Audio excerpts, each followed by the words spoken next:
മുഞ്ചിറ എന്ന നിശബ്ദമായ തമിഴ് ഗ്രാമത്തിൻ്റെ ഹൃദയത്തിൽ പഴയ തിരുവിതാംകൂർ തച്ചുശാസ്ത്രത്തിൻ്റെ ഗാംഭീര്യം ഇന്നും പേറി നിൽക്കുന്ന ഒരു പുരാതന മഠമുണ്ട്.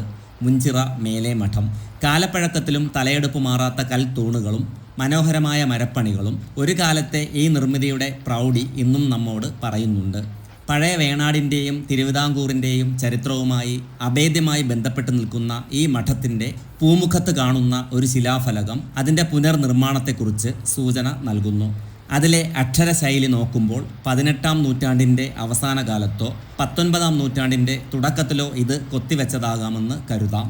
ഒരു കാലത്ത് സമീപത്തെ മുണ്ടയൂർ ഭഗവതി ക്ഷേത്രത്തിലെ വിവാഹ സദ്യാലയമായി ഉപയോഗിച്ചിരുന്ന ഈ നിർമ്മിതി അന്നീ പ്രദേശത്തിൻ്റെ സാമൂഹിക സാംസ്കാരിക ജീവിതത്തിൻ്റെ ഭാഗമായിരുന്നിരിക്കണം.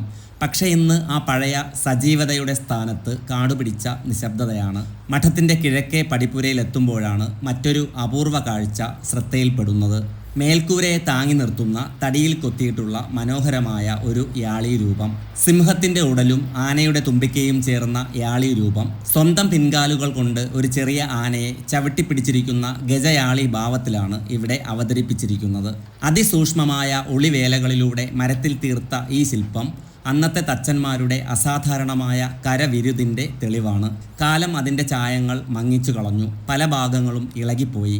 എങ്കിലും ശില്പിയുടെ ഉളിവെട്ടുകളുടെ സൂക്ഷ്മത ഇന്നും വ്യക്തമാണ്. ഒരിക്കൽ മനുഷ്യരുടെ സാന്നിധ്യവും ആഘോഷങ്ങളും നിറഞ്ഞിരുന്ന ഈ ഇടം ഇന്ന് പതിയെ പ്രകൃതിയിലേക്ക് തന്നെ തിരിച്ചു പോകുകയാണ്.